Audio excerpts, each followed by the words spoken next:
This is the Cliff Yates Show. Personal growth, motivation, inspiration, and philosophies for a great life. Hey everybody, welcome to the Cliff Yates Show. I got a treat for you today. As always, he's back again, my good friend. I can't go into the litany of his accomplishments. I mean, actor, hundreds of independent films on America's Got Talent twice, a music producer, a writer of books, and also my good friend. So, Pete Berwick, I'm so happy you're with me, brother. Oh, you're talking about me. I thought No, you are amazing. You're amazing, man. No, you are, man. You are. So where do we begin? I know. So Cliff, it's a long story. You and I have known each other a long time, and of course, you left LA, and now you're living in a more sane environment. And I'm glad that we didn't have to watch your house burn down. But anyway, talking about burning down. So when I went to sleep last night after that marvelous, amazing speech of the ages by one President Donald J. Trump, I had this dream which I cannot explain on your show because if I explain it, it is pretty graphic.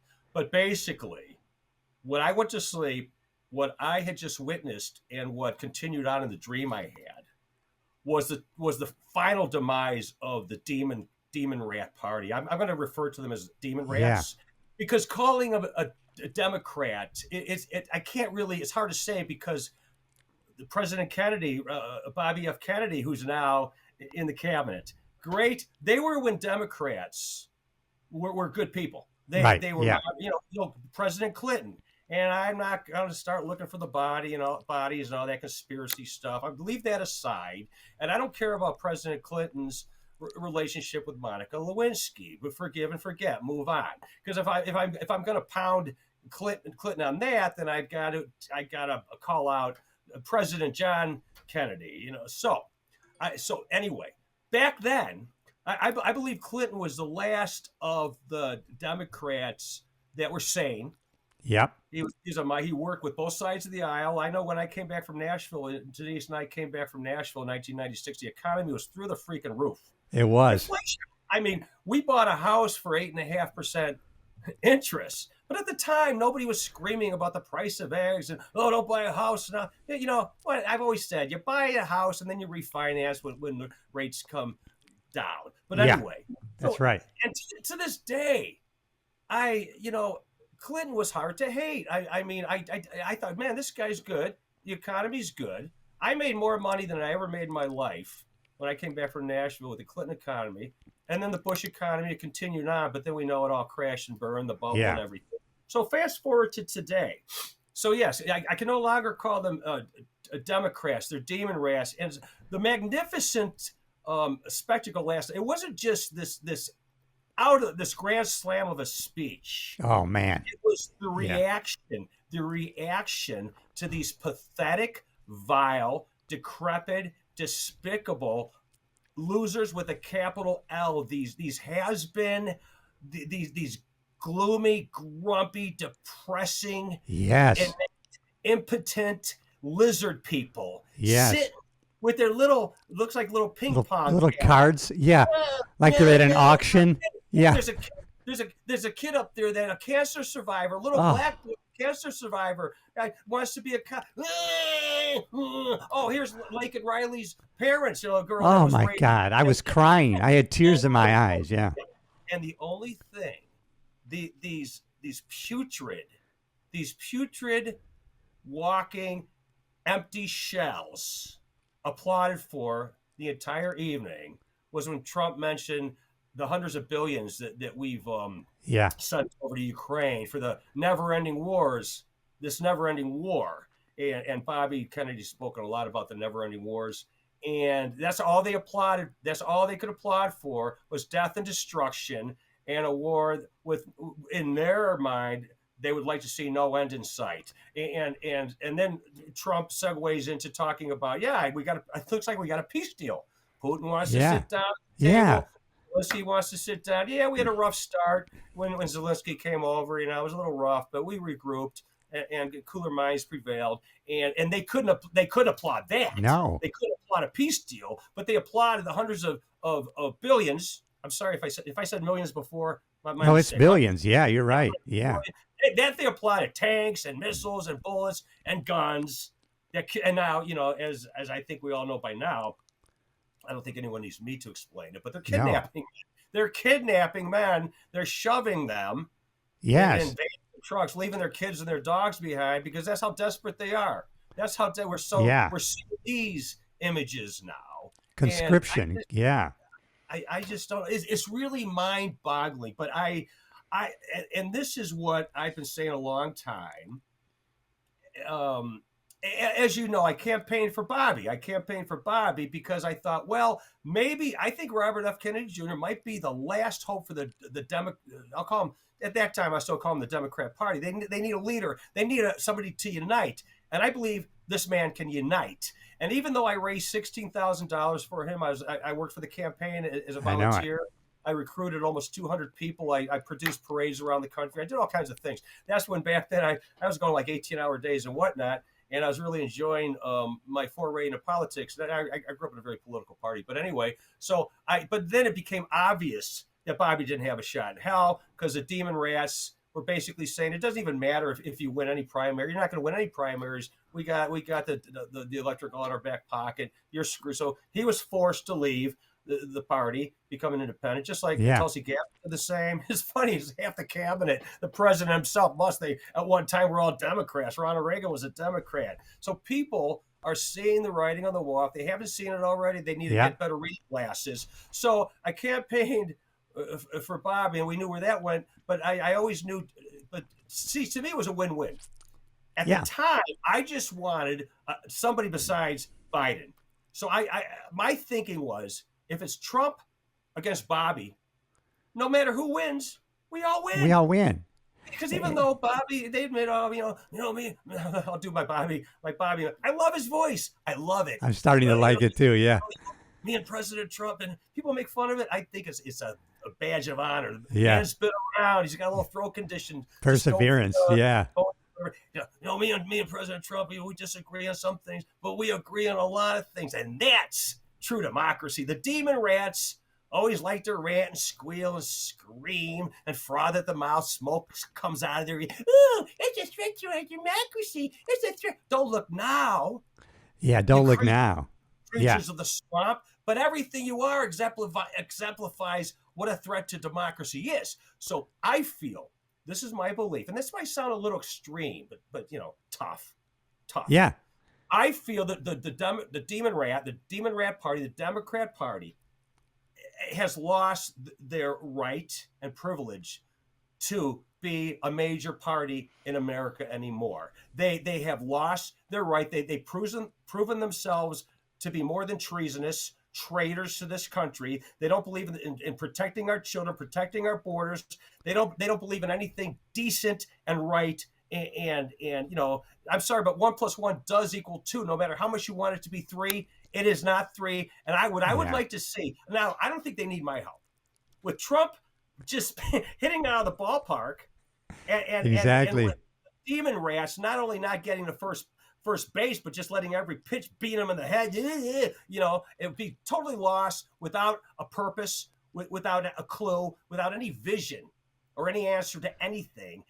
They don't need my help, but I would like to see them dismantled. And maybe this sounds like what they're doing in communist countries where, this political party is not allowed anymore. I would like to see them disintegrate and just vanish, just be scattered to the wind. Yeah. And I would like to see, is it not time to have another mate? How about the Libertarian Party be magnified? Yeah. Let the Libertarian Party become the second of the two major parties. It's a win-win all the time. I love Rand Paul. And to me, libertarians are the true conservatives. They're even more conservatives. Because they stand for what the demon rats used to stand for. That's why they don't even call themselves liberals anymore, because the true definition of liberal is freedom of speech, expression, meeting in the middle, being pragmatic like President Kennedy was, listening to all sides. Yeah, maybe in the end it's like, okay, I'm the president, so I'm gonna do it my way. But I want to listen. I want to sit at the table, and I'm not going to sit there with little signs and walk out. And I don't hear you. So I would like to see the demon rats. They need to be destroyed. That party just needs to be flushed down the toilet with all these swamp creatures. Not just them, but and I don't trust them. We got to read. Oh, you see them on the talk shows. What are we going to do to relate to the American people? Well, if you haven't figured out by now, you're grown-ups. You haven't taken the temperature of the American people by now. You haven't connected with them by now, and you got to sit there and decide. Well, what are you going to do to win another election? How do we connect with the American people? It's like when young aspiring actors will come to me and ask me, "Oh, how can I be an actor?" How do I answer that question? I know. I've been doing it for like almost 60 years, and they come to me. They want like somebody actually came to me recently. They basically said, "Well, I need somebody to wave a magic wand on my behalf." And I basically told them, "Look, I can't help you, but here's a ton of books. Here's a pile of books I want you to read cover to cover, then read them again. Yes. Then go take a long walk. Come back, maybe read them a third time like I have." Yeah. And then I never hear from them. That's how I get rid of them. So yeah, anyway. That's right. That's how you filter them out. Hey, I want to go back to pre-election. And I hate to boast for you and I, but listen, let's go back to almost a year before the election. You said, "Listen, I am campaigning for RFK. That's my guy." And I said, "Well, Trump is my guy." But yeah, we came together in a conversation, willing. And matter of fact, you turned me on to the book, The Real Anthony Fauci by RFK Jr. I was open-minded to that information. But now these people, they're not open to conversation. They're not open to talk about anything. And then look what happened in the end. You never know what's going to happen. And here they've come together. And like you, I think we're alluding to, you know what, Tulsi Gabbard, RFK Jr., lifelong Democrats, they didn't leave the party. The party left them. They are still who they are. And they said, "Listen, Trump, if you'll let us come together on what we do agree on, and I'll be in my lane, and I'm going to be able to get done what I want to get done." So I think, hey, kudos to us, because we were open to conversation at a time when it looked like, we were apart on who we wanted, and yet look who's come together. They came together, and what we were talking about has really credence now, right? I think we both knew it. We're good friends, Yeah. I've been on your podcast. This is my fourth time, and we know Yeah. each other. We've had some talks. Like when I'm, I got some wetlands, some nice lakes. Oh, I love it. I love it. Yeah. I got a nice state here, and I got a lot of land behind my house, and I'll sit back there with a few beers, smoke a nice cigar, and reflect. I think that's so important that you do that. You sit and reflect. Those are times. Some of those times are times when I would call you. Yeah. Yeah, it's like, yeah, you don't want to just talk to anybody when you're, putting a buzz on or just. No, yeah, that's right. And I would call you, and we would have these talks, and it went without saying, and that's what good friends do. Yeah, I knew you were a Trump guy, and I was a Kennedy guy. Yeah. We didn't have to say, well, I hope my guy wins, and I've had people tell me, I respect what you're doing, but he can't win. And you would never do that. And I found, Cliff, that campaigning for Kennedy, I united with conservatives, libertarians. Yes. A good friend of mine is a Tulsi Gabbard guy. Yeah. And he marched with me in a parade where we were carrying the Bobby banner, and these Oak Park bunch of that's Biden country, these ugly, ugly people. I think of them today with this mild smugness. I could just picture their little brains, their little faces melting off their skulls, and they're get vaccinated. They're screaming at us, get vaccinated. I'd be like, I am vaccinated. Go for Bobby. But I had to get vaccinated because I couldn't get on an airplane or work in movies. Yeah, so that's right. I took one for the team. Yeah. But I didn't take any boosters. But yes, and I found though, it was safe. It was really safe ground. I've never been one to take the safe way because I've always been a risk taker. But by campaigning for Bobby, I got trolled very little because I found that the Trumpers and those on the left, those on the right, They're like, okay, yeah, Bobby's pretty cool. It was like Bobby was the last. That was, it's still cool to be a Democrat, and what I mean, Robert F. Kennedy is such a great American, and you would think out of the gate, but I knew this was going to happen. You would think he would be a champion of the Democrat Party. Here's a guy. Here's the party that's all about, oh, we only got 10 years to live. We're ruining the planet, the polar bears, and the ice caps, right? The sky is falling. And here's a guy that made his nut suing corporations that were spilling toxins into our water. Yeah, that's right. Air, yeah. I learned that too. Yeah. Yeah, going to bat for families in Ohio and Pennsylvania and, Rust Belt states, Americans standing up for the little guy, and trying to save Americans, especially little kids from disease and whatnot. But no. Did you? I'm going to ask you. Did you love when he acknowledges RFK Jr. and then he looks to the Democrats? Oh, you don't want to applaud for that? How soon you forget? I would think a Kennedy you would applaud for. And what that was about, Cliff, was when he was, it was so funny. Oh. Yeah, he was counting the people like, 150 people. Yeah, a million people were 120 to 129 getting Social Security. Yeah. And I think when he reached, we got like 300, yeah. 200 or so. Bobby, they're living longer. It was almost like, hey, Bobby, maybe we don't need you after all. Look at that. People are so healthy. They're healthier than you think, Bobby. And he laughed. Oh, my God. We're going back to the Old Testament times in the Bible where people lived 900 years, yeah. It was, that's what's so wonderful about it. I can laugh again. 4 years of Biden. Oh, yeah. I was looking at Dead Man Walking. I was looking at an enemy, a traitor, a treasonous puppet who was dusted off and pulled out from his basement in order to steal an election. And they used him to steal an election. So they figured it would be believable to bring out this establishment guy. He'd been there 8 years with Obama. People might, and I don't know whether they tried it. Trump hinted that they had tried it with Harris, a swamp creature from hell, if ever there was one, but it was too big to rig. But you see, I was on the edge of my seat. I don't know about you, but I was a nervous wreck leading up to election night because no, I wasn't. No, sense, you weren't okay. The common sense in me said, "There's no way this country has gone that far off the cliff to elect that swamp creature for the lowest deaths." That's right. Hell. Yeah, you were right. Yeah, but the other part of me said, "Are they going to try? Are they going to find a way to steal it again?" And early on in the night, you heard of like terrorist threats and this problem or that problem. I thought, oh my God, I was just a nervous freaking wreck. So they weren't able, they wouldn't have got, it wouldn't have been believed. I don't think it would have been believable that this Harris, and I don't call her Kamala. It really killed me that suddenly we're on a first name basis. Yeah, I know. You didn't call Donald, you didn't call it Joe, you didn't call it Bill, you called it, Clay. So what is this Kamala crap? Kamala. It's kind of like they make up the nickname for Jennifer Lopez. J-Lo. I hate that crap. No, I won't abide. I'm not their buddy. I'm not going to call them these little pet names. She's Harris, a swamp creature from the lowest depths of hell, and it wouldn't have been believable. It would have been hard for them to steal this one because she never answered a question. She never once answered a question in any coherent fashion. Her typical answer to a question would be, well, I come from a middle-class family.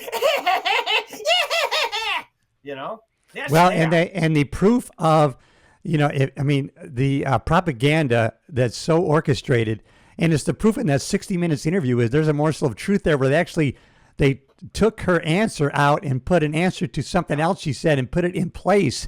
And that's how they orchestrate the news. And it's not the news. They're orchestrating as... I don't know if you know what Andrew Tate was on PBD podcast the other day, and he was saying they don't report the news to us. They're not journalists. They're preparing us for the news. In other words, they soften us up. Well, we don't know if we have to lock you down. We might have to lock you down. We don't know yet. And then they soften you up for what they're going to do to you, right? Exactly. But see, we're onto it now. Never again. Never again. Well. I'll tell you, that propaganda machine is big, and it's amazing how it works, and we have to keep fighting that. And we've been vindicated when you see Biden pardoning Fauci. his son, all these people. And I wonder. I hope they don't let it go, and I hope they Yeah. investigate the stolen election. You couldn't say the word stolen on YouTube back then. If you notice, it No. was censored out. Oh, It yeah. was freaking stolen, and I hope they investigate the assassination attempt. They want that to go away. Oh, they do. They're probably And destroying evidence right now of it. Yeah. yeah. So, and I know in the past it's always been like, well, let's move on. Let's move on. Again, there's a lot of work to do. We got 4 years of Yeah. destruction, but Yeah. but Trump's got a good head start. And to me, this is the okay. It comes down to this. I can't respect the demon rats. They've lost all credibility with me. It's just, whatever comes out of their mouth is just empty nothing. If they at the very minimum were for closed borders, and if the criminal Biden and the criminal Harris, who the borders are, these two swamp creatures from hell, who are illegitimate, they shouldn't have been in there in the first place, a stolen election. But if they had left Trump's border alone and even fortified it, I think there's still some wall to put up. I don't know, because God knows the work that stopped during COVID and everything. Yeah. I don't think we know the half of the lives destroyed. This anyway. If they at least were, and that's the minimum.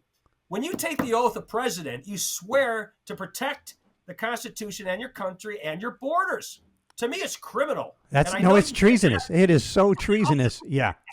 All they try to do is put Trump in jail. When that didn't work, they tried to put a bullet through his brain. If they at least were interested in keeping out illegals, then I would have some respect for them.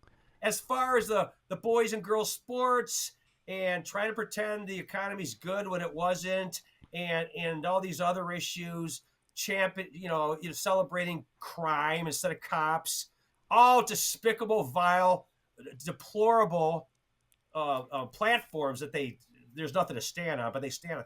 I would at least Cliff, I'm telling you, every freaking day, it's like tens of thousands of illegals are pouring in, and it would just, how can we stand that? How do we tolerate that? I don't know. I was up in arms. I was actually thinking, like, do I need to form some militias to go down there and do something, round up some guys in Texas? I know. Yeah. Kind of like the revolution again, just, the right to bear arms. Let's go down there. Our government is not protecting us from this invasion, and it is an invasion. Oh, yeah. Call it that for a while, but President Trump has no qualms about calling it that. Nope. And when he came out there in all his glory in the inauguration speech, and Biden and Harris were just sitting there, like little kids with their hands caught in the cookie jar. Right out of the gate, I believe the very first thing he said was, I'm going to declare a national emergency on our border. Yeah. And it's nothing short of an invasion. And it shows you don't have to use guns to invade a country. Nope. You don't have to. And you know what? It's, there's so much. It's almost too much. But I'm like you, since I wanted Trump, I was concerned that they would put forth somebody that was reasonable and say, listen, a lot of what Trump did was good, but we can't have that rhetoric. So we're going to continue closing the border and protecting our citizens and have legal immigration. But, we're going to support our police. And so I thought, well, if they do that, they're going to beat Trump. But you know what? They didn't do it. They let everybody just rush in, murder people, innocent citizens. And it just has to be, it has to be a World Economic Forum people that are trying to destabilize our culture to bring America down, and they're with it. There's no other explanation. I'll try to explain it. It's not going to be 25 words or less. You're right, Cliff. You're absolutely. It's so complex. Yeah. You have to write a book about it. I know those books are being written. Yeah. And I'm actually, I've written 6, and I know it. I'm thinking, like, if I were to write another one, 2 were show business, 4 were novels. I think my next one would be political, but where do you begin and end? And there's always so much going on. Yeah. By the time you're done with chapter 1, it's like ancient history. Yeah, right. Well, the news cycle's every 3 hours now, right? Boom, boom, boom.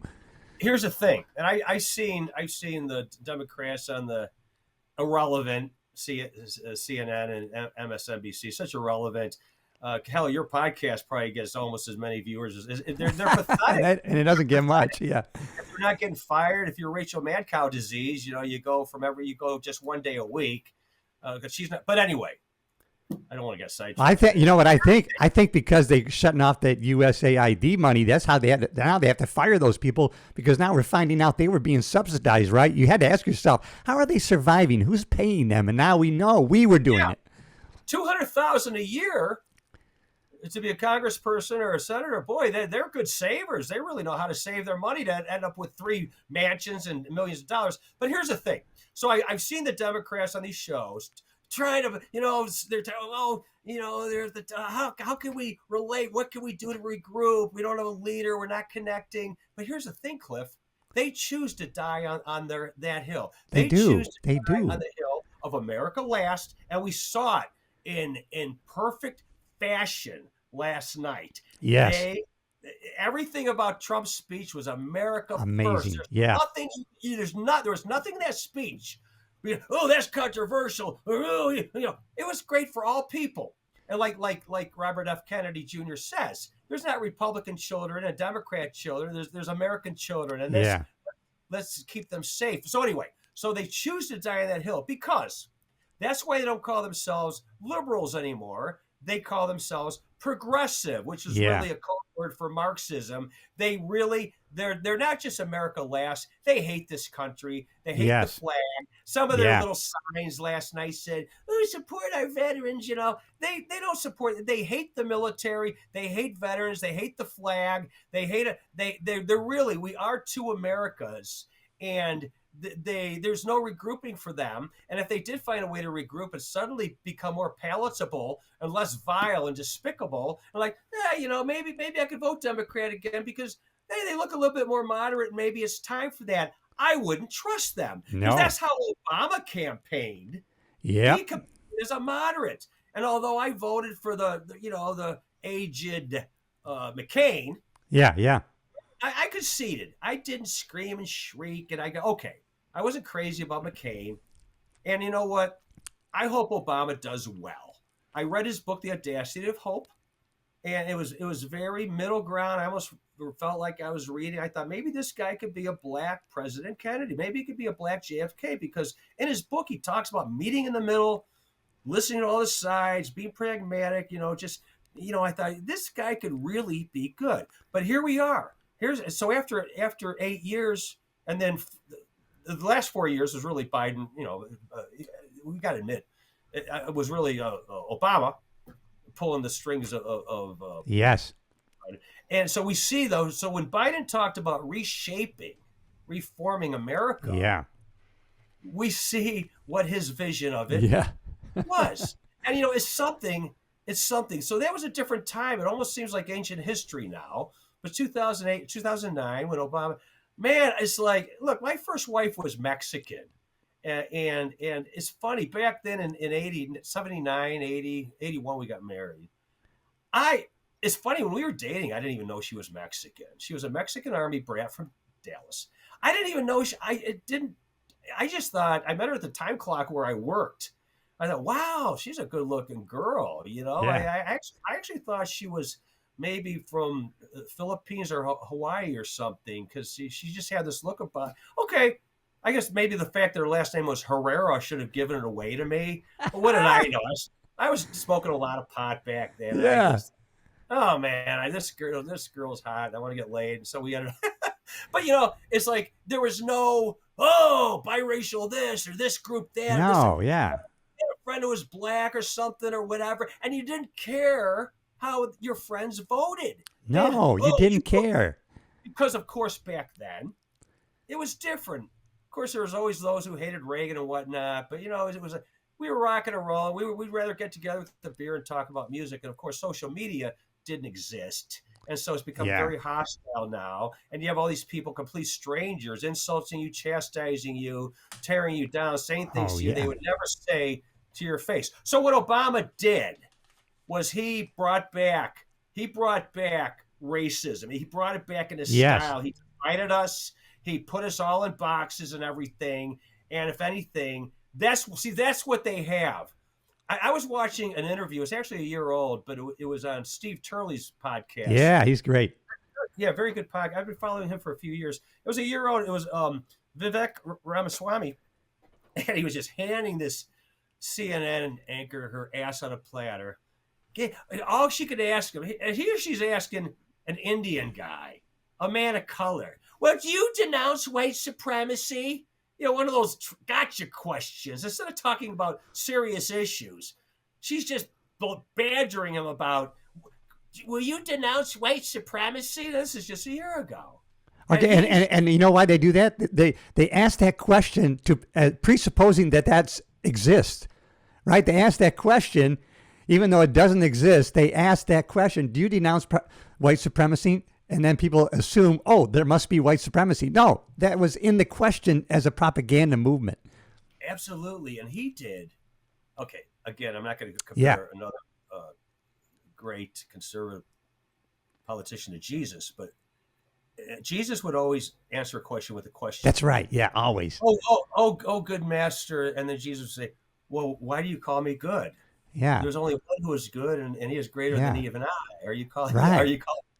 He would always do that. Yeah. What do you call me? What do you say I am? Yeah. And as a student of the Bible, I grew up with my father's a Methodist minister. I know that. Yeah, you're awesome. Yeah. I've read it 3 times as a book, besides my decades of studying it. Yeah. It would always frustrate me that Jesus seems to have left so many things unanswered, because he would answer questions with questions. And his disciples would walk away scratching their heads like, well, what did he mean by that? So that's why we have Bible studies. So what Vivek did was he was like, well, hold on a second. Let's kind of a ballpark. What define white supremacy? Yes, define it. That's right. And that's what you learn in debate.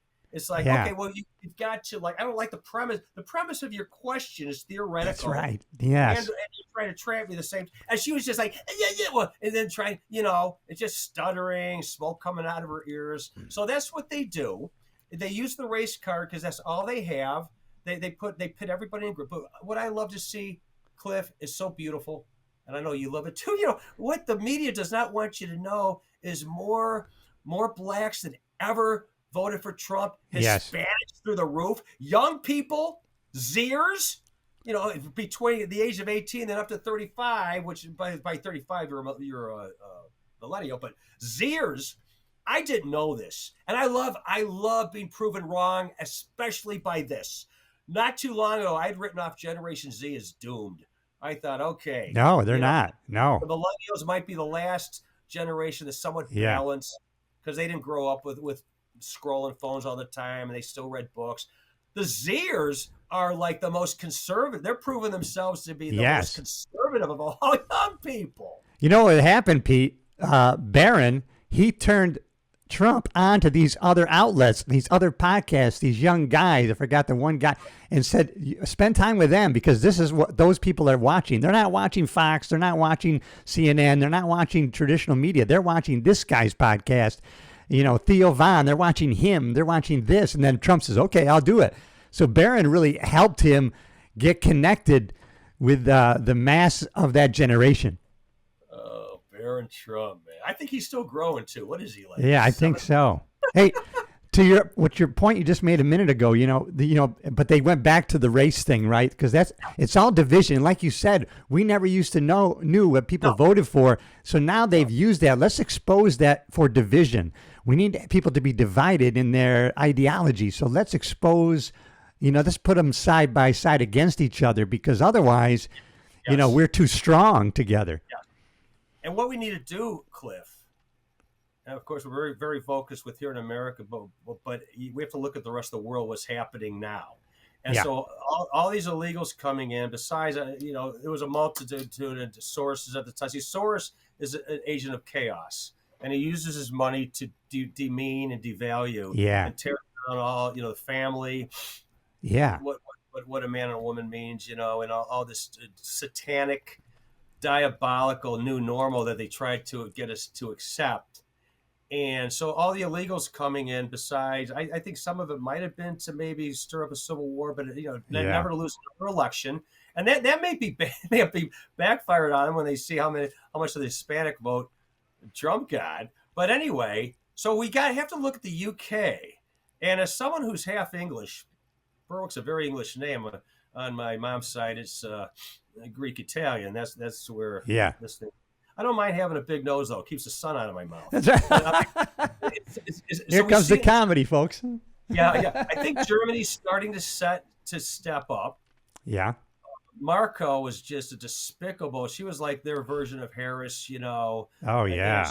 It's in the ass of these Islamic immigrants coming in, and so the UK now.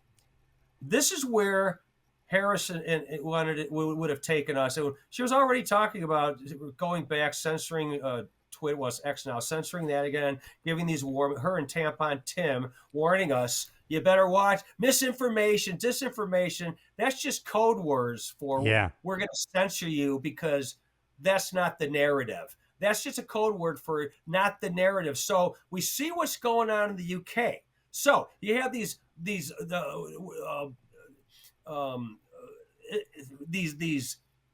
Muslims coming in, and we know this goes back to the Crusades. That's right. The Crusades, the Christians were killed. No. And then finally, the Christians had enough. This was going on for years. Yeah. They were just slaughtering because it's in the slaughter the infidel. Yep. And finally, we fight back. So UK, if they wait 5-10 years longer, Sharia law.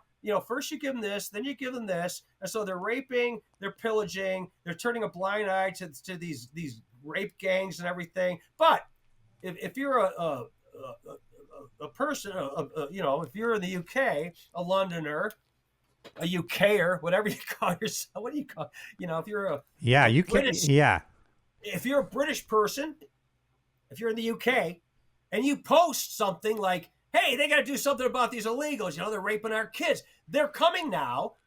The English cops are they're coming, kicking down your door and arresting you.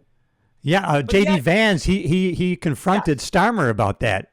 Well, the speech, you saw the speech at the Peace Summit in Germany, and some of them were in tears afterwards. They couldn't believe that they've been handed their ass. So what? Thank God.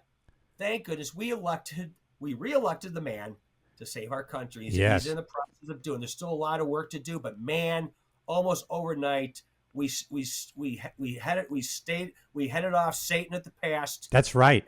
And I don't know what Antichrist will be, a man, a woman. It could be AI.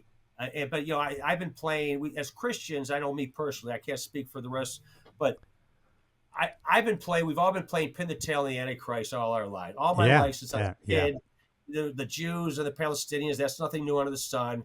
I remember as a teenager living in Florida back in the 70s, just depressed as hell because who's going to blow each other up first? The Russians are going to blow us up, the Cold War. Yeah. So here we are again.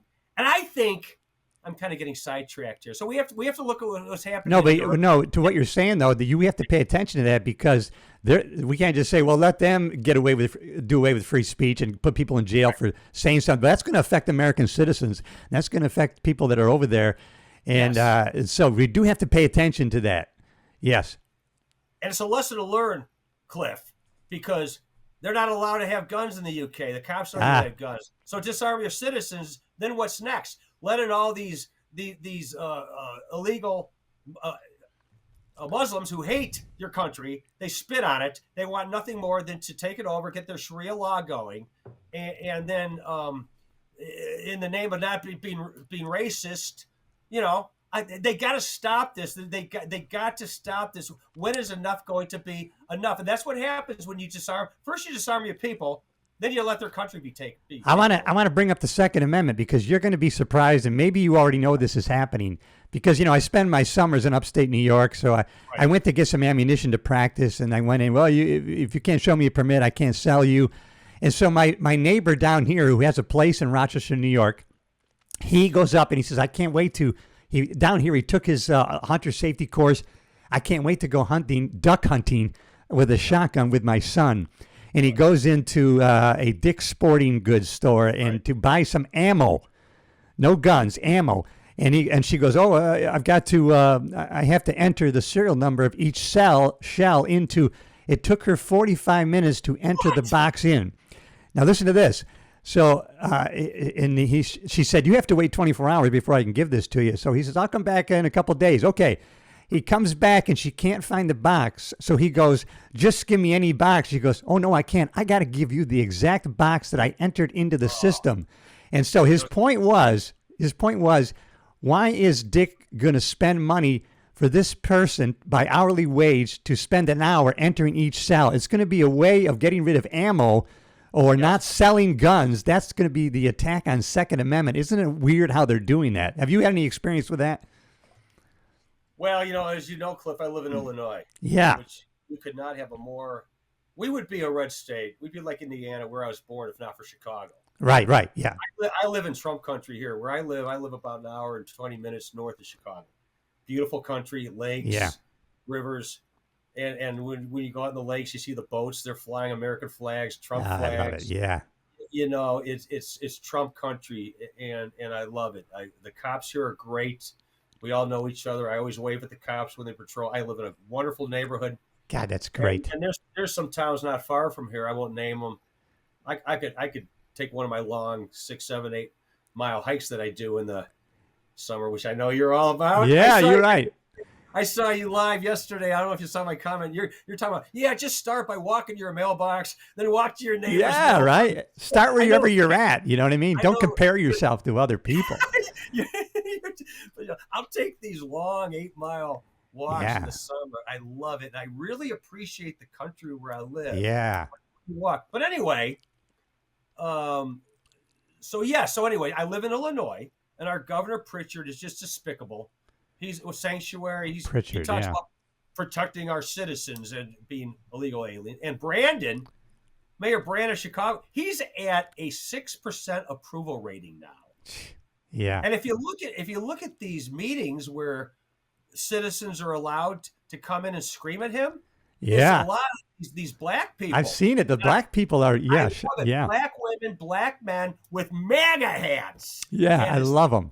Come on board, brothers and sisters. What took you so long? I know, yeah. And to me, it's the most beautiful sight in the freaking world. It is. These racist demon rats. And don't forget, they're the official party of the KKK and racism. That's right. I know, but people don't know that. Yeah. They're all demon rats, but they turn that on its head. No. These demon rats are melting down. They can't stand it. They can't stand to lose the African Americans who they have been using as props. Pawns. You know what?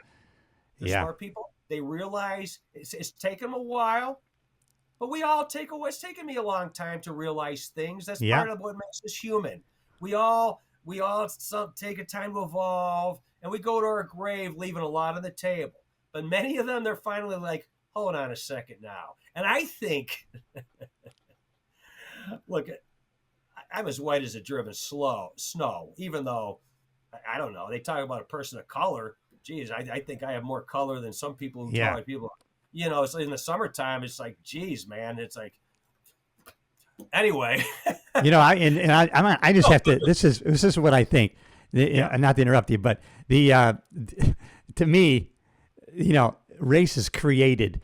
We were born of one, right?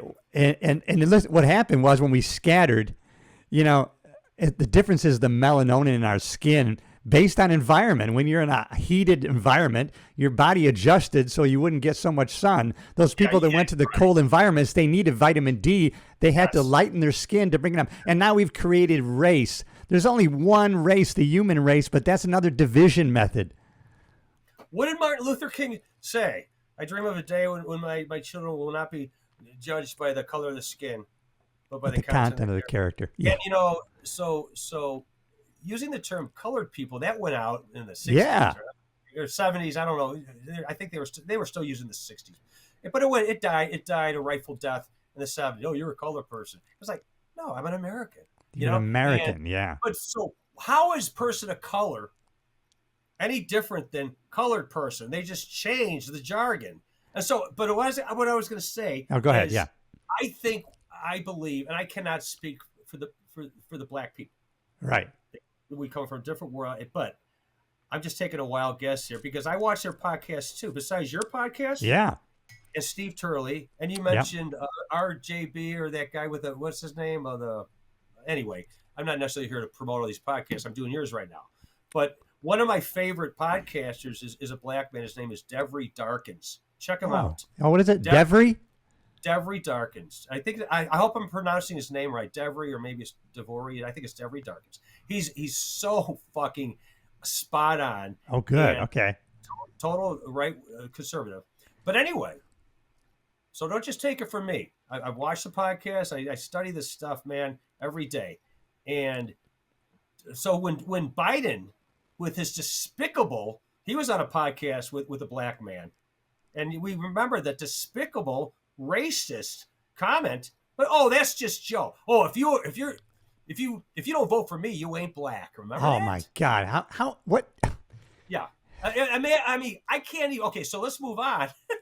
And then when the swamp creature, the demon from the lowest level of hell, Harris, and every day I thank the good Lord that Trump turned his head, that bullet did not hit him, and also Harris did not. Can you just? I can't even imagine.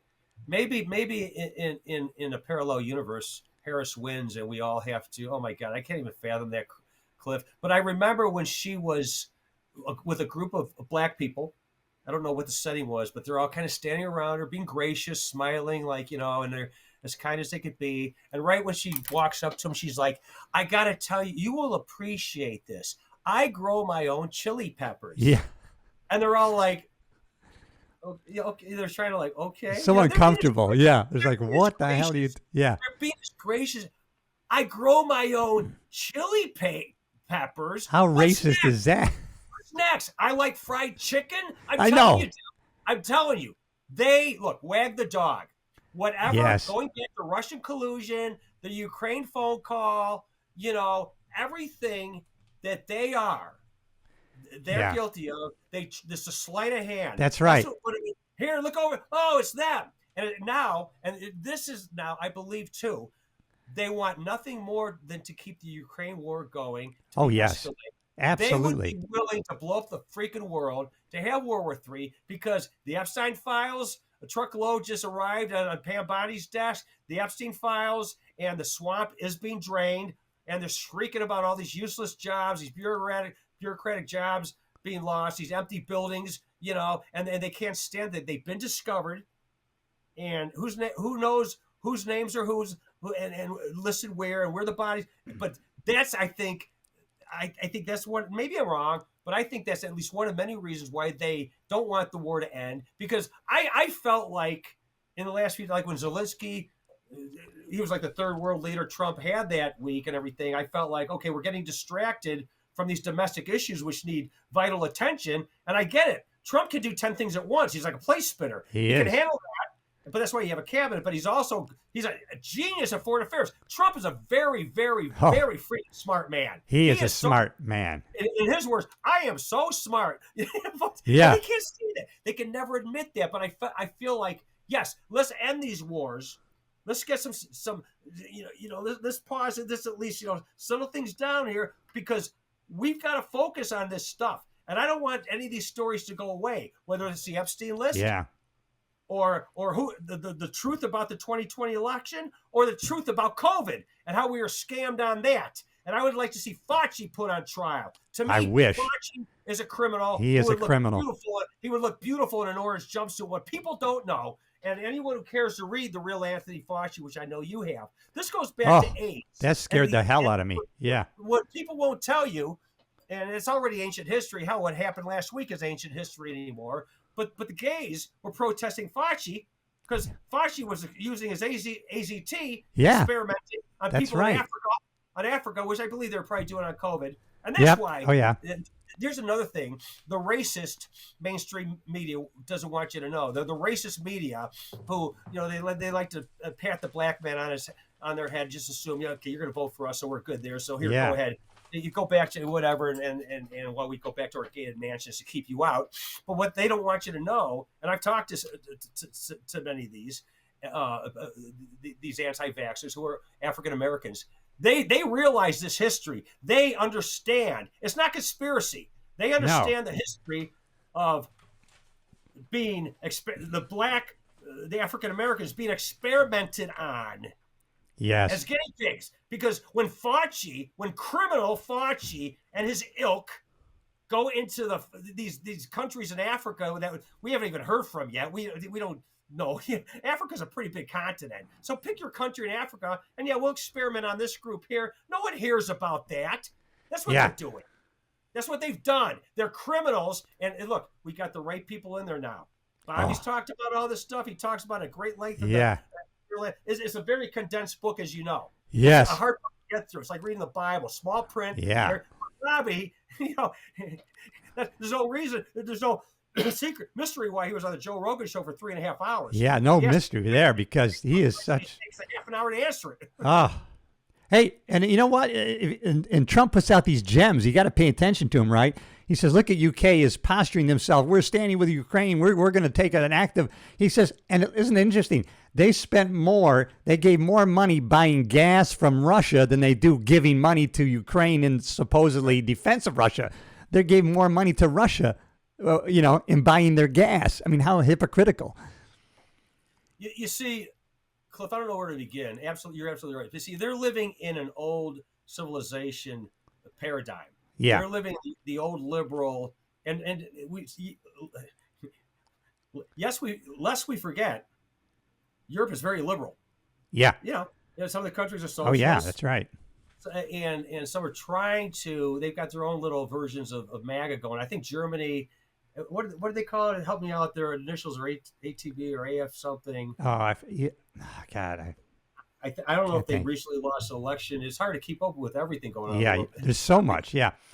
You think it's easy being president, but so the thing is, how can I put this in a sensitive way?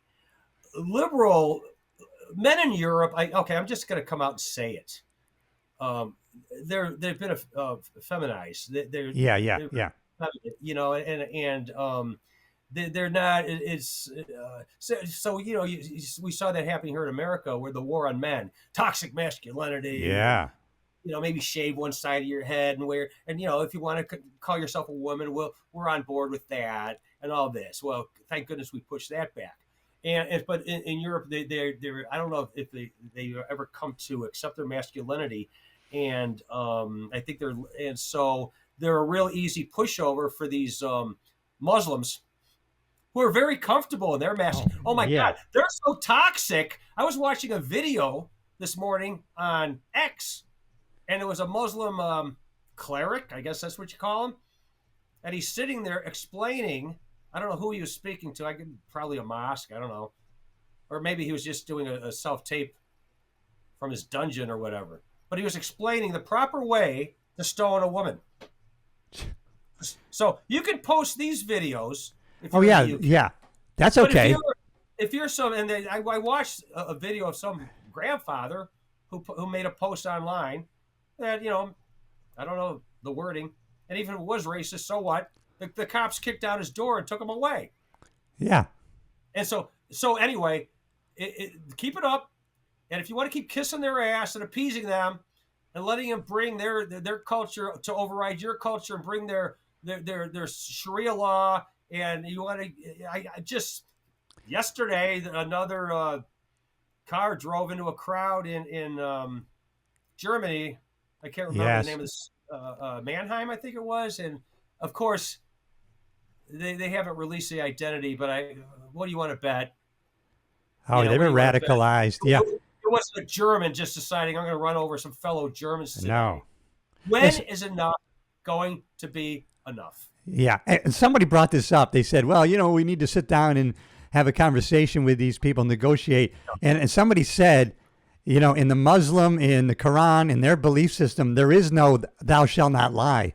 They can lie and deceive, and that's part of their ideology. And no one is driving their car into crowds under the flag of Christianity. No, it's these radicalized Islamic terrorists and Muslims. I mean, it's just crazy. Well, anyone can choose their own boogeyman. And Cliff, yeah, that's right. You and I are the same. You and I are the same age, but we look good. We look good for 51. For 51. Yeah. You just said I can lie. You just talking about lying. Okay. Anyway, I find so, that, let me ask you a question, because conversations like you and I are having, I have with like 5 other people who don't want to go public with it. So we just talk, but they find the same experience that, a lot of people are not investigating what is true and what is not true. And if you talk about these issues at all, they have a blank look on their face. They don't even pay attention and know what you're talking about. Do you experience that? I gotta wait. I gotta understand a little better. Like when In other words, if you start talking about these issues with somebody, in a restaurant or whatever, and you mention what's going on in other countries, and they have a blank stare, like, well, I haven't heard that. it's because they don't. And you're right. I had a family member. I'll leave their name out of it, but for example, I would get together with them, especially when I was campaigning for Bobby, and Bobby was a crash course in the truth. Yes, Like that's said, right. Crash course in the truth. Everything that I was always accused of being a conspiracist, it's all come to light now. And of course, if this president hadn't won, if the swamp creature Harris from the lower depths of hell, if that despicable woman had become president, well, Bobby, my God, he would have just he would have gone back to what he was doing. But see, so all these things are being proven. But yes, it's because they don't do their homework. They don't read. They're on TikTok watching people twerk, or they're masturbating to pornography. And I think that's something that needs to be discussed. It's something like 38 to 40 percentage of men use pornography. Yeah, And that's right. if you want to talk about, I could spend a whole hour talking about this issue. And I'm so glad the internet wasn't around when I was young. Me too. And very susceptible. Because I don't know how they're dealing with it. Something has to be done about that. Because you talk about anxiety and depression, and I'll tell you, addiction is addiction. And as somebody who's has battled addiction, I never really battled pornography addiction. When I was a kid, one of us would wrangle somebody's Playboy. Playboy, yeah. My dad didn't read this, but somebody, hey, I got my dad's Playboy. He had it in his desk, and they're all airbrushed. Oh my gosh. The lingerie ads today are more pornographic than that. Oh my God! Look at it and look at the big boobs or whatever, and then you toss it aside. You go build a treehouse. Yeah. And now you got 24/7 high level porn. 24/7.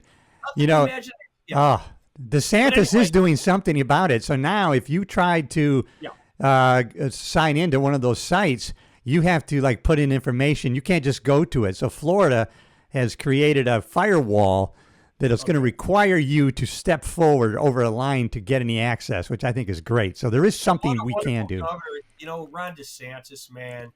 Yeah. As much as we love Trump, if DeSantis just as good, maybe. I mean, I wouldn't. No one's Trump. No one is Trump. But I love DeSantis, and I know he can't run again because his term will be up in 2026. Do you think his wife is going to run? There's talk of his wife running. And let me question. And if she runs, or whoever runs, do you think Trump might bring DeSantis in somewhere? Because I would love to see DeSantis come to Washington and just sweeten the pot. Yeah, I know. I couldn't love your governor anymore. He's great. Yeah, and here's what you, just like me, we are involved. They're connected with all these other cultures. We're not siloed in one. Just like I have my police culture, acting, comedian. And so do you find, because since I'm connected, and I, especially like on Facebook, I try not to put a lot out there, but then I say these other people, they're just throwing this demonistic statements out there. All these people, I guess they didn't want to vote for a black woman, and it is still the Gulf of Mexico. Who is he to declare this guy is just a dictator from day one, like he said? And these people have put their profile picture. I stand with Ukraine. I'm thinking, what? I know. What? They're ignorant. They're just look. The internet. Before what I say about social media, Cliff. Yeah. Is anybody? Your mouse is right there, or your phone, and it's this knee jerk. You don't have time to think things through, and you copy and paste. And it's there, like the mountain. Why did you climb the mountain? Because it's there. But that's what it is. Yeah. So take the internet away. Let's just pretend it's 1980s again. Yeah.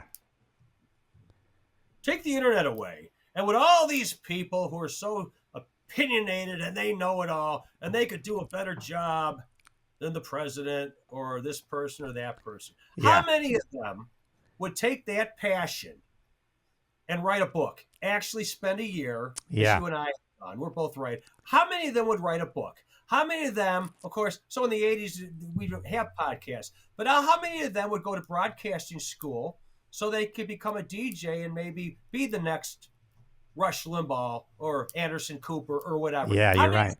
But see, nobody has to pay the dues anymore, so they're online showing their ignorance, and they're not doing their research. So, okay, you stand with Ukraine. Do you really? Yeah, I stand with Ukraine. Okay, and you believe that in your heart? Yes, I do. Yeah. Well, why don't you go over there though and then join them on the front lines? Because they're kidnapping people and putting them on the front lines. That's how much they. And here's something I want to say on that, along the lines of that, before I forget about it. So we choose our boogeyman. I was saying that earlier. Yeah, I like that. And all my life, all our life has been Russia. Russia. Yeah. Kennedy had a stand, went head to head with Khrushchev during the Cold War, but they became pen pals.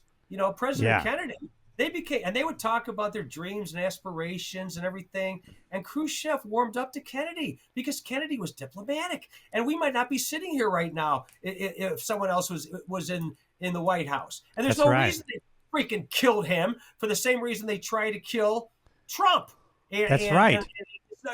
Anyway, so I think it's great that we may never be like allies with Russia, but why not work with them? Why not be on the same page and get along with them and join and put our heads together? Russia is a big it's a huge country. It spans like 7 time zones. It's so big that part of it's in Asia and part of it's in Europe.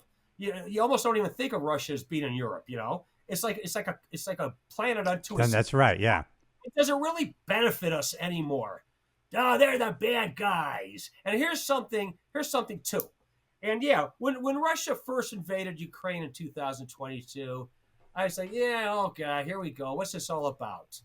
But I learned a lot from the Kennedy campaign. And here's the history. So right away, and I'll connect this to when, a world leader usually doesn't call names unless he means it. So like, when Bush Sr., when Saddam Hussein, before he invaded Kuwait in 1990, was it 90 or 91? I think it was. Yeah, we got bamboozled by that, didn't we? Yeah. So what happened was, I remember I was living in Nashville. Denise and I just moved to Nashville. I got signed to my record deal. Anyway, so Saddam Hussein, I'm listening to him calling Bush Sr.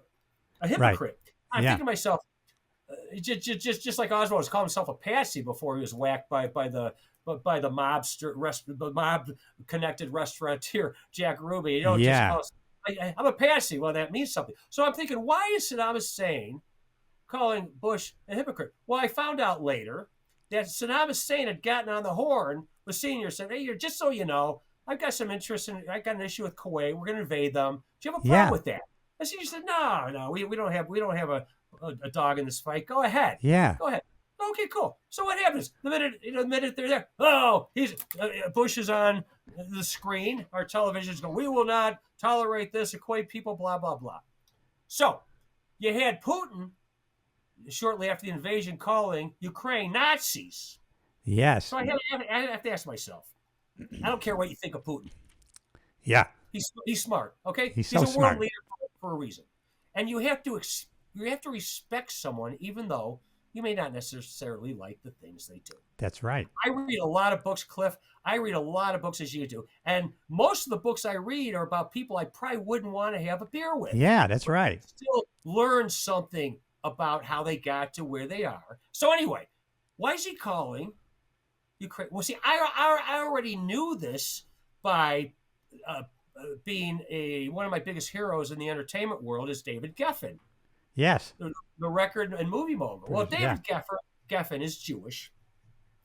And in his autobiography called The Operator, which is a great book, I read it like 3 times. The Operator. And I could spend an hour just talking about that. But get it. It's called The Operator.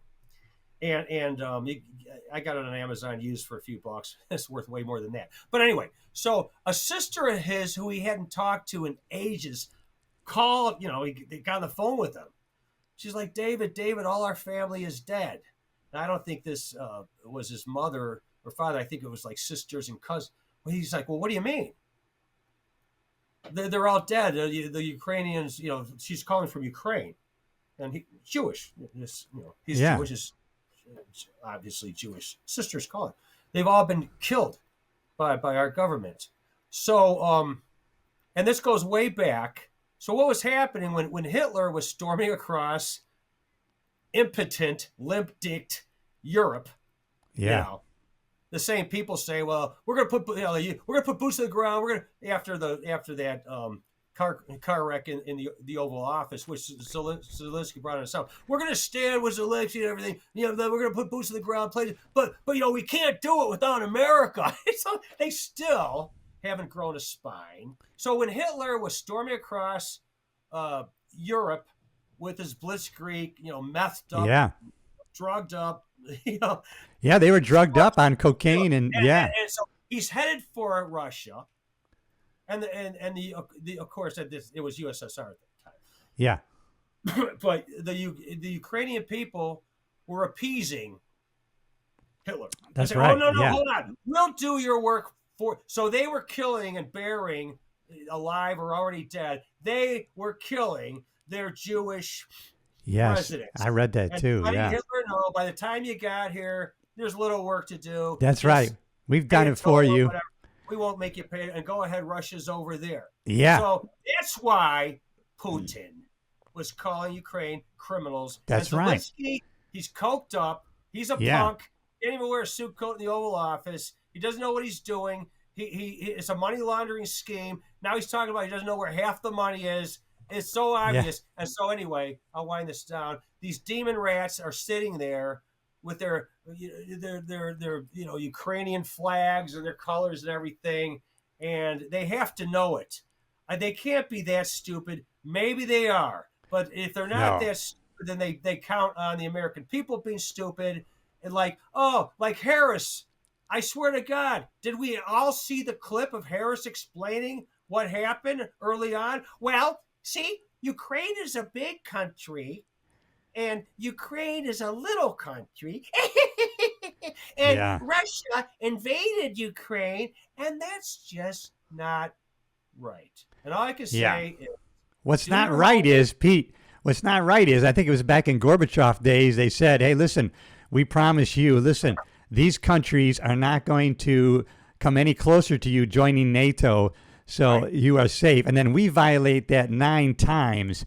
And then, all of a sudden Ukraine says we're going to, listen, under Obama, they took Crimea, because, with his blessing, and nothing was taken under Trump in his first administration. And then under Biden, he says, well, if they go in a little bit, depending on how much they do, I guess it would be all right.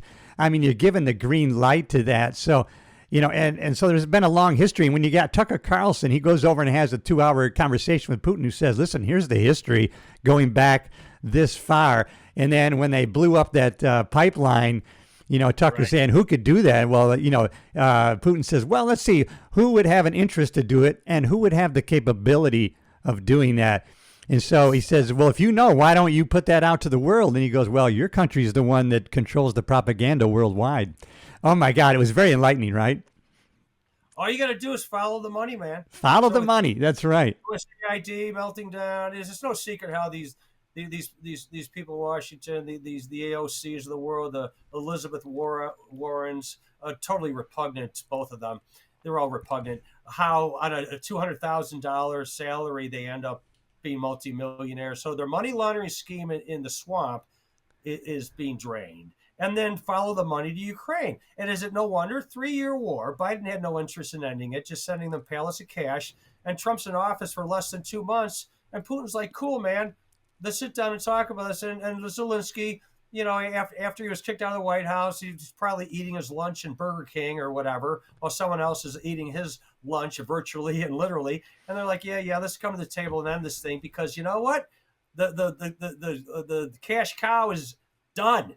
The money's ended, and so the war's ended. We've always heard. How long have we heard, Cliff, since we were children living here in America, how war is good for the economy? Oh my God. Well, you know what? This is the scary thing. You end the war, you're going to cut off that money train to these military industrial complex people. And you know what? Elon Musk, let's go to him. He was just on Joe Rogan, and Right. Joe was saying, well, this law where, they can't be convicted of insider trading.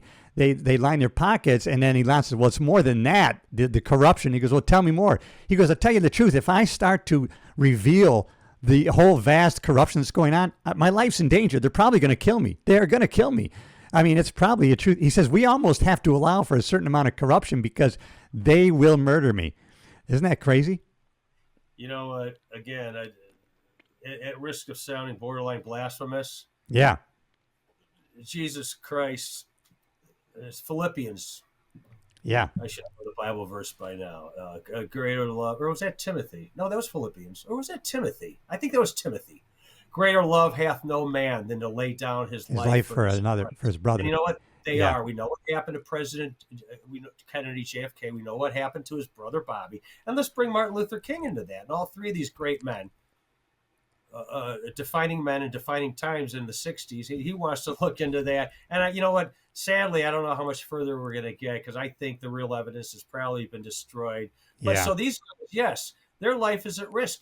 And we all witness on live television with a slight turn of his head how Trump avoided having his brain splattered. Look how that was supposed to go. That's supposed to. If you look at Kennedy, this one rogue Marine who had visited Russia, and they paint this picture, and now they were going to paint this picture. Oh, this road kid, from a high school, he took out Trump because he was crazy, and so it's too similar. And like all those people were murdered for what the ideology out they were going after, and I don't know. This is a government sanctioned murder on all these people. But here's what we got going for us now. JFK was all alone.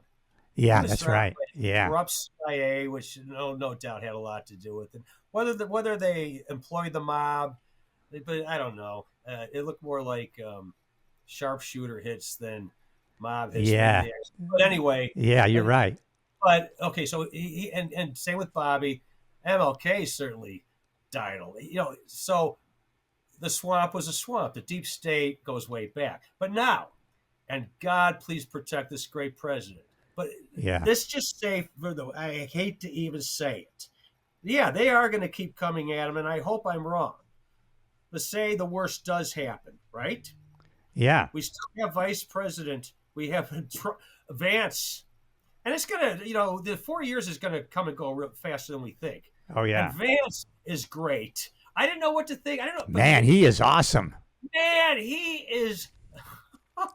When he confronted Zelensky, and then that fired Trump up. He's you think he's talking loud? He's not talking loud. Let me tell you something, pal. Coming in here all disrespectful. Exactly. Oh man, it was great. Not just that, but handing the Europeans their ass at that Germany peace summit, and then telling young men, it's okay to be masculine and everything. Don't listen to them. Yeah. What a great guy. Oh, my God. And Elon was bringing it up the other day, how when they put out this rhetoric, like to him, saying how evil he is, they're trying to paint a picture to these nutcases. If you kill this person, you're going to be a hero. It's very dangerous, this kind of stuff they put out. Yeah. But here's the thing. So MAGA is bigger than even Trump, and he knows that. Yeah. Trump is the godfather of MAGA. Yeah. And so he knew to instill the best of the best. So, and I think JFK knew his days were numbered, and Trump's days are numbered. Just the fact that he can't run for anymore. This is his last term, and he's working fast. Time is of the essence. So MAGA is instilled, and it's important that it be bigger than any one person, and it is. It's a restructuring of our deep state, corrupt, criminal cabal government. And the work has started, and they're going to double down. But again, coming back to how we started this podcast, the reaction of these demon rats sitting there with their glum faces when everything he espoused, everything he talked about that was being done, that was going to be, no taxes on tips, No taxes on Social Security. More the car industry coming back, building ships, You doing can't everything that's applaud that? great Oh my for goodness. people, protecting us from criminal illegals, bringing crime down, celebrating cops instead of celebrating criminals. Yes. Everything that is common sense. You'd have to be insane to think otherwise, but that's where we've come. They're insane. And Trump derangement syndrome is real. It It's actually real. is a real mental illness. And I believe we all know people who have been affected by it. And yes, you have to approach them and deal with them with love, but it doesn't matter what you tell them, what they see.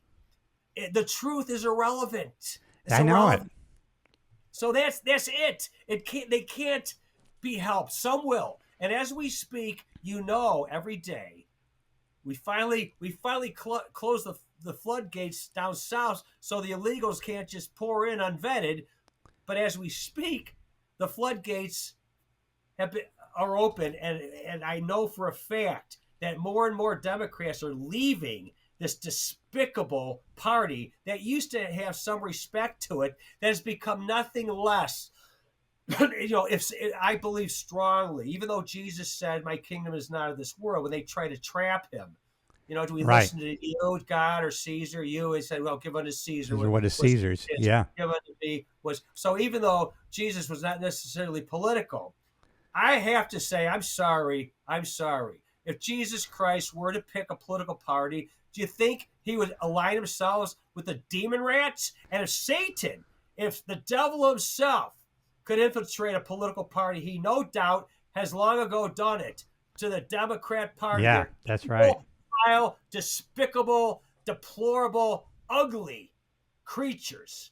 And it showed last night in Congress, that wonderful speech in the halls of Awesome Congress. speech. The speech kicked ass. It was a grand slam. It was not only a grand slam. It wasn't just a ball lobbed into the bleachers, man. It was out it was like over the skyscrapers behind the ballpark. And when Yeah. you look at the faces of these demons, these Yes. demons, they hate America. They're the opposite of put America first. They claim that, oh, no, but everything they say, you can't have it both ways. You can't be a feminist. You can't wear pink dresses and say, I'm down with women. I stand side by side with women, but Yeah. they think it's okay for a man to sock them in the face in a boxing match and dislocate their jaw. You can't say, oh, protect our children, and then at the last time turn a blind eye to the 300,000, almost 500,000 children that were sex trafficked at our border. I don't know how they can reconcile themselves with that. And you know what I found out? And here's what's great about all this stuff now that I'm investigating history. Was this true? Is that true? So I found out America First was back before World War I. Everybody said, listen, we don't want to be across the pond there getting ourselves involved in wars. And then all of a sudden, Pearl Harbor happened, and then they had to throw that out. But they were actually in that case. And so that's really a scary thing. Who knows, there's a lot of, questioning about how that occurred too, that could have been prevented. Pearl Harbor, like Roosevelt knew it was coming, and kind of like 9/11, we may have been tipped off. But yeah, because these people want ongoing wars on and on and on. And Exactly. Trump is standing in that way. Can you imagine? They don't. Here's Trump saying, "Listen, I can't call him Satan and this guy good, and then try to come to the table with everybody. No, I got to take a neutral position and say I don't want any more killing." And they can't even applaud that philosophy that we want to stop young people from dying every single day, and they don't applaud that. Scripture will tell us, Cliff, and I've had these talks long and deep about, and it's a great argument. Like, can we ward off or at least delay? Jesus will return again, and Antichrist is real. And but can we at least, maybe we can ward it off for another 100? We don't know.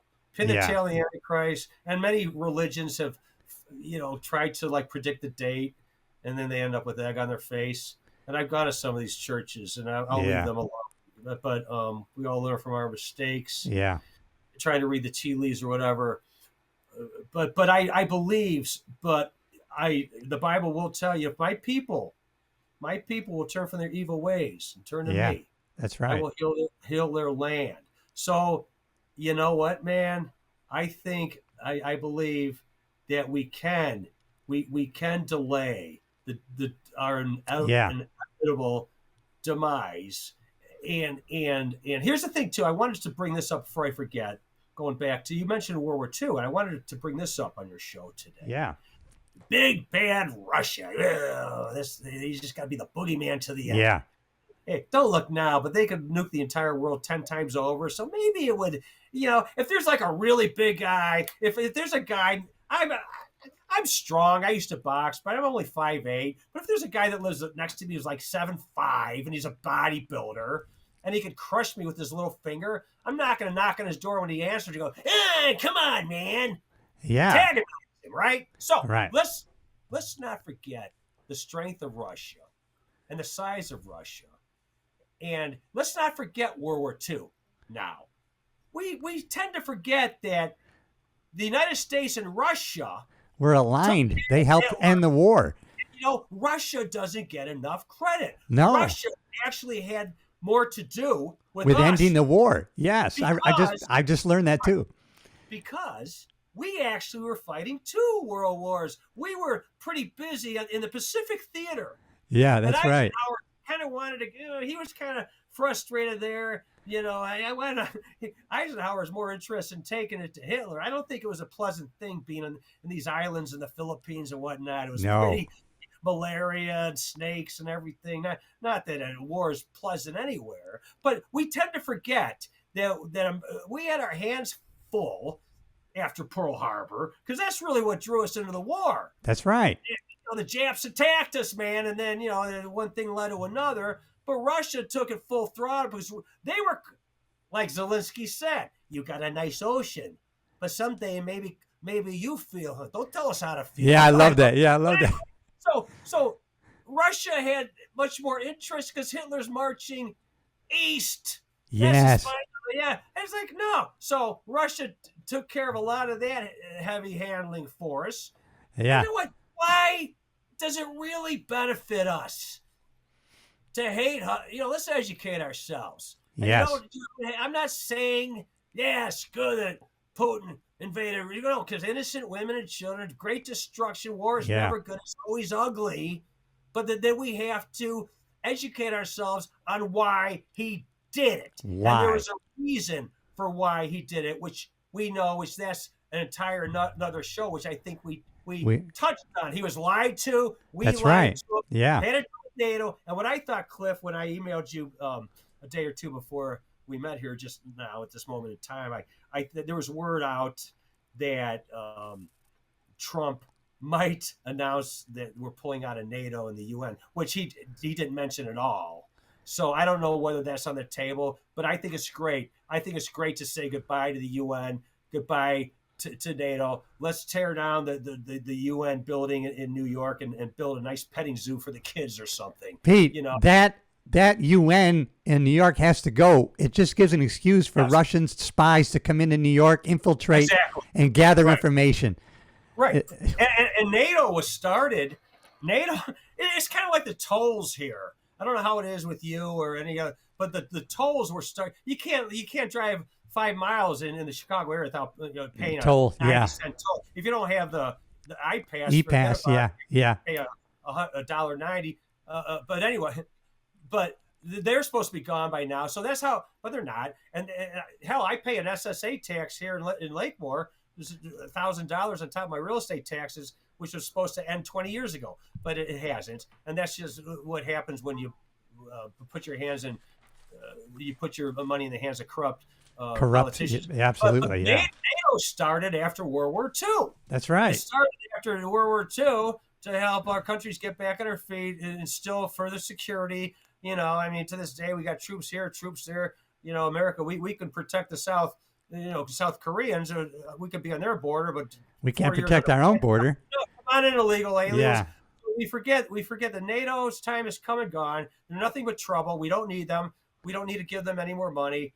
And so I love the way that Trump has pulled out of the WHO and the WEF. And well, WEF, that's nothing. You're not really in that. You're No, not a yeah. member. The WEF is just run by that Nazi Klaus Schwab. Oh, we need a Yeah, great, Schwab and Soros. great. And he Yeah. was on there practically in tears after Trump got Oh, elected. yeah, because he Moaning knows. about how now our global agenda. Oh, they're onto us. What are we going to do now? We got to. There's your great reset. Your great reset, prick. We're Yeah, on to you and your yeah. movie star whores who grovel at your feet.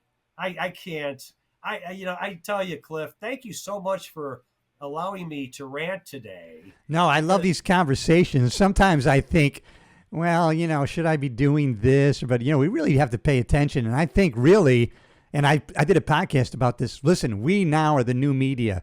The mainstream media may be there, but people are not going there for news. And now people are having conversations and things are being revealed, right? People are becoming aware of things. Oh, wait a minute. And they're being more discerning about this and to learn about the propaganda machine and how I don't even know what they're going to do because this free speech is really infringing on them manipulating the population. And there's a lot of free speech and sharing of ideas now that they're not controlling. Man, we are you are Cliff, and I'll tell you, as an actor, as you can see, my yeah, you're quite accomplished. I tell you what. My beautiful wife Denise at one of our red carpet premieres for one of my movies, independent film. I had played with the idea of moving to Hollywood at one time. God, thank God I did not. I know you got the hell out of there. Yeah, I'm so happy now. It turned out to be the right thing to do, right? It's a cult. These people, sometimes I'm ashamed to call myself an actor, and I still will watch movies.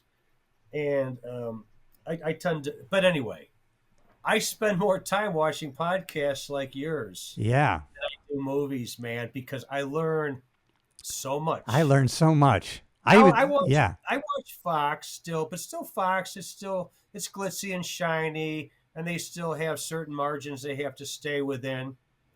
Yeah. But we and now they realize the jig is up, man. Like Jim Morrison said in the 70s, and I don't know whether he wrote this quote or not. I think it actually goes further back than that. Whoever controls the media controls the mind. Well, exactly. Who controls it now, brother? That's right. It now? Our minds woke? Yep. And I think that's why we've been awakened. We are not woke. We are awake. And Pete, here's the reason why we have to have these conversations. Now you're enlightening me. Because we have to do it. We have to do it just because we can. And so I think we're obligated to keep talking so that people can learn from our conversation and we learn from these other conversations. I was just watching Adam Carolla, entertainment guy out west, and his house was saved. But he was a construction guy. He was involved in construction. He knows all about construction. He goes, see all this? Yeah.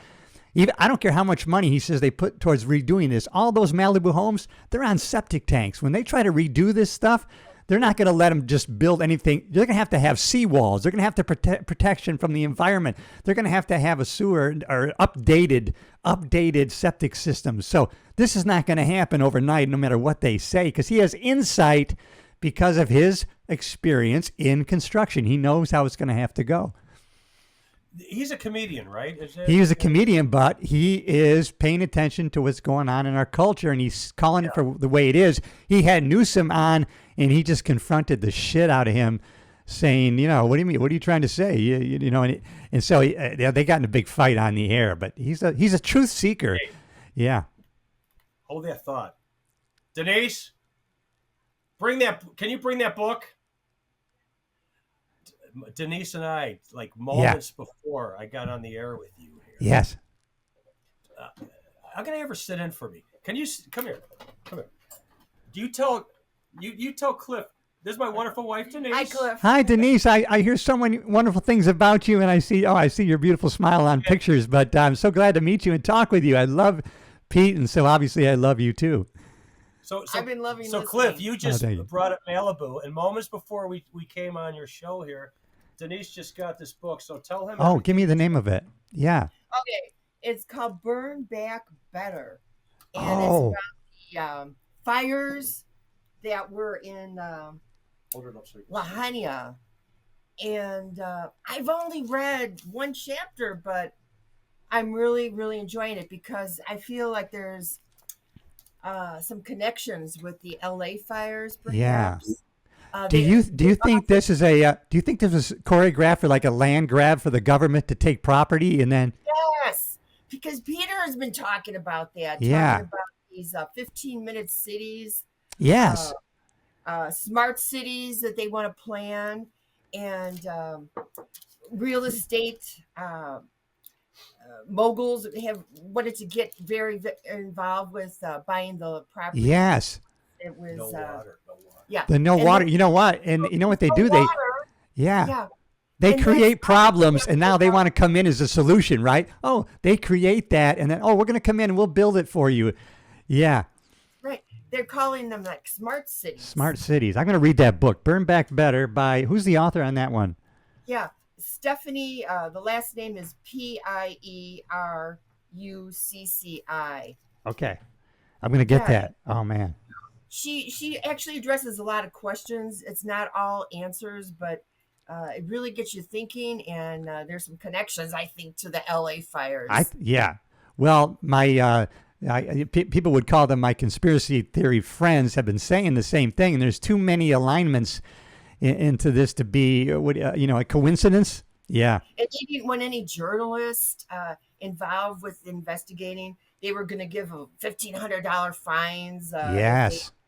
They built a $3 million fence around these fires to prevent people investigating. Yes. So it definitely seems like they wanted to keep Yes.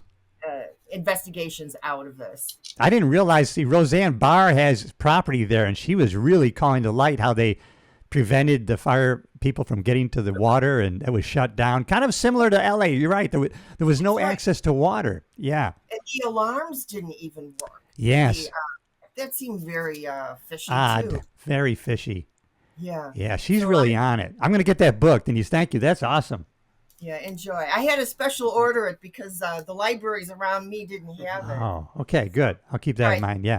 Thanks, Cliff. All right. These I'll good. Nice meeting you. Good talking with you. Thank you so much. Oh my God. Hey, my wife. Thank you. Hey, my It's so wife. great. Like you, I'm so aligned with my wife. We are a team, and you guys are a team, which I Yeah, man. love. Yeah.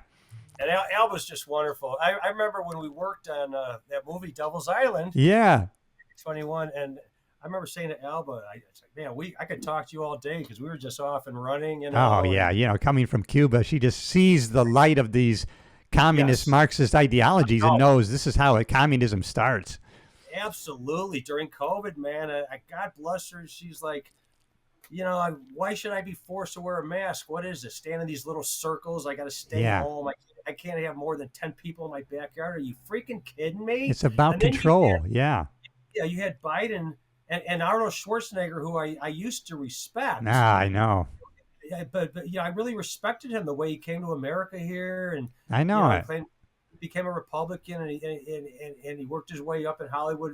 No, you got a funny name, and he stood his ground. And then during the COVID, he's like, I'm not going to say. I don't want to say the F word on Yeah. the podcast, but F your freedom. Yeah. And Oh, when he said that, oh my God. I know, man. It's like, are you? And how? He has to be ashamed of that now. I think in hindsight, Yeah, he has to be. To me, he was a personification of the American dream. And Yeah. then to come here and then side with the spirit of communism.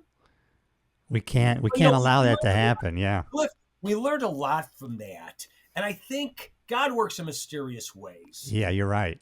He works in mysterious ways. He as students of the Bible, we know that he used flawed people. Certain Yep. things to this day we can't understand why, but in the end, it'll all come together. But so I think we came out fine because look at us today. Look Yeah. at us at this moment of time in this podcast. What happened last night, and the demon rats, if we haven't known by now, really revealed themselves for the scum they were. With That's their right. just sitting on their hands throughout this. And so COVID, we learned a lot from that. We saw who they were. It was an experiment. And then during COVID, you got the Nazi Klaus Schwab, the WEF. We need a great reset. They were moving in. Oh, yeah. in our homes. They stalled the great Trump economy. We can't keep this going. And all you needed to do was listen to Hanoi Jane, the despicable, Yeah. repugnant Jane Fonda. Oh, yeah, that's right. Saying that COVID is God's gift to liberals. So they knew that this was going to be their way of stopping Trump, stealing an election. But good. It came back to bite them, because let's say COVID never happened and Trump sails into his second term. Well, he still got the swamp creature, Mike Pence, as his vice president. He's still surrounded by all these swamp creatures and backstabbers who were giving him bad advice, or he didn't know who to treat. He would have gone to his second. Now, would the economy stay strong? Yeah, probably. But it's still, though, I don't know whether the swamp would have been drained. But with this 4-year sabbatical he had, and with the 4 years that we had to look at the swamp in action, with the wide open borders, to prepare. Us, The best thing that ever happened was those 4 years for him to prepare, to learn, to get enlightened, to bring the team together. And going biblical, like you said, we have to trust in God, works in mysterious ways. But I think, like you said, I think God saved him to make America back to where it should be. And I was telling my buddy, I go, it's like when Moses led the people next to the Red Sea, and they felt, we're trapped here. They're going to catch up to us, and they're going to murder us all, not knowing God already had a plan to open up the sea, let them through, and kill everybody that was after him. So we have to trust that there is a plan there. We need to do our part, of course, but we have to trust, right? There is a plan. God is in charge. Not in the past. Jesus is on the throne now, not in the past. Yeah. Get me excited. You're getting me fired up. We finally got mad enough. How long? I see the Republicans have long been, and I've been, it's like, when are you Republicans going to stand up? Whose side are you on? Do you remember Dan Bongino saying that? When is enough can be enough? Is it enough yet? Is it enough yet? Yeah. And we finally, the cavalry has arrived. The party, the satanic, repugnant party of Satan, the demon rats, are finally, their backs are against the wall. They don't know what to do. They got no leader. They've got no vision. And the UK and other parts of Europe, they have to do the same thing. When are they going to say enough is enough? And what a great example we can be to them. And, we've grown through the years. We always heard, it doesn't matter who the president is. The president's just a puppet, And for a while there, it was kind of that way, because the deep state was the deep state, and they could pull the strings of the president, whether he was a Republican or a Democrat. But now, nothing could be further from the truth. Are you kidding me? I know it. The president doesn't make a difference. Look at the difference. Can you imagine if Harris was a president? Or look at the difference between the brain dead, Alzheimer-ridden corpse Biden, who wasn't even running the country. We didn't even know where he was half the time. And this great man who Speaker Newt Gingrich, a historian if ever there was one. I love listening to him. I love it. Man. Yeah, I saw him last night on camera. Yeah. And Newt Gingrich does not hand out compliments freely. You have to prove your mettle to this guy. And he was on Hannity recently saying, I believe that President Trump is the greatest president we've ever had, not even second to Washington. Now, I might debate that. I really believe Washington can never be equaled. He really would. I mean, it wasn't easy for him. As kids, we saw the picture of him crossing the Delaware, and it was winter time, and he did what he had to do. But try reading, try really studying him and the history of what he went through. We tend to think that in 1776 we signed the Declaration of Independence, and that's it. We were free, and we partied, and we blew off fireworks. It wasn't until really like 10 years after that. No, it wasn't. Hey, so you must have researched, right? So I guess during this battle, right, this Indian had shot him like a bunch of times, and later in life he says, I had to come meet you because I guess there was bullet holes in his jacket, Washington, and it never touched him.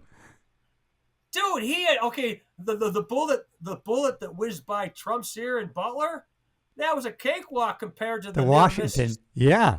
To Washington. You talk about balls of steel. And that's what this country was founded on. And Yes. that's why manhood needs to remain toxic masculinity, and why the rest of the world needs to look to us as a freaking example. Washington he'd be on the front lines. They'd be like, no, you're the general here. And he had to pay his dues to earn his respect. He went through a lot of envy with because there were generals in different parts of the country. It wasn't just him. And he had to work his way up. He had to pay his dues. He'd be demoted. Then he'd be back home, regrouping. Yep, that's right. It's a long story. I love it. He'd be sitting high on a stallion with bullets whizzing. He'd have bullets going through his hat. A battle would be over. Oh, look at that. I just took a bullet hole in my suit. I didn't even know. My God. God had his hand on that man. In the same way and I'll tell you, on Presidents Trump and Butler, and I will never think otherwise. God is in politics, and you can go back to pre-Jesus where it said where Saul didn't do what God said for him to do, and he took him down to put David in charge because those people said, well, we just don't want God. We want our own king. Okay, you want your own king? And so God was involved in those politics. And another thing I want to bring up is we have to rejoice now that we see with the great things that are happening. But I was reading today in the Bible, right? We're not supposed to yoke ourselves with the unbelievers because how can righteousness mix with evil? And I just think that's so true. And I was reading another thing. You're well aware of it, right? Psalms 26:11 says, like a dog returns to vomit, these evildoers will continue doing what they're doing. So we can count on them to do what they're doing, but we just have to keep doing what is right. That's one of my favorite passages. Is it? Oh my God, that's great. The dog returns to vomit. We're seeing that now.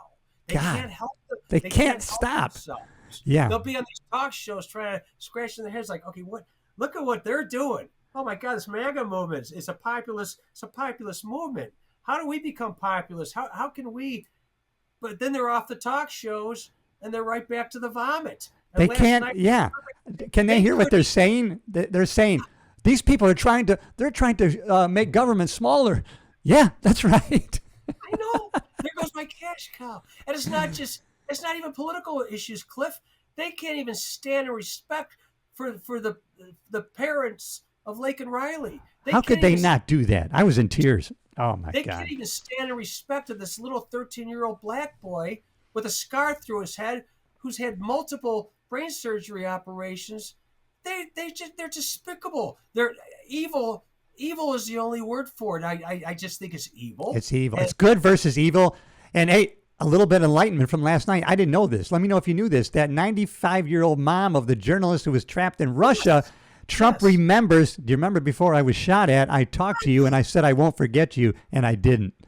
My gosh. Talk about a full circle. And I had chills. Yeah. He spoke to her at Butler.